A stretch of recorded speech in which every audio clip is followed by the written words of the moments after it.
1 kilo കണവയ്ക്ക് 400 രൂപ പറച്ചാ. ദാണ്ടേ ചേച്ചി, ഇത് വെറും മീനല്ല, നമ്മ കടലിൽ പോയി പിടിച്ചോണ്ട് പറഞ്ഞതാണ്. ബാക്കിയുള്ള മീൻ കച്ചവടക്കാർക്ക് കടലമ്മ STDC കൊറിയർ വഴിയായിരിക്കും അയച്ചു കൊടുക്കണം.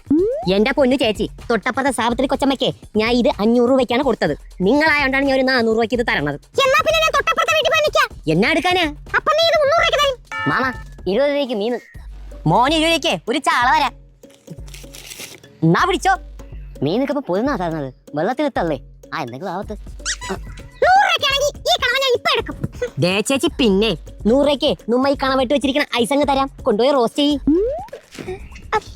ഹലോ, 50 രൂപ. ഞാൻ അവരെ കണ്ടാ ചെഞ്ചൊല്ലി മജീദിന്റെ കണവ കിലോ 50 രൂപ ഉള്ളൂ. എന്നാ പിന്നെ അത് പോയി വാങ്ങി ചേച്ചി. വാങ്ങിക്കണ കൂട്ടത്തിലേ നമ്മക്ക് കൂടെ വാങ്ങി, നമുക്കത് ലാഭമല്ലേ. ആകെ തീർന്നതാണ്. അപ്പൊ നമ്മ 400 രൂപയ്ക്ക് എടുക്കട്ടാ. എടുത്തോ. മത്തി വേണം. ഇപ്പഴേ നാറിയില്ലേ. ശരിയാ പറച്ച. അവറാച്ചന്റെ അടുത്താണ് അവർ അയല വറുത്ത കളി. നിങ്ങളെന്ത് എനിക്ക്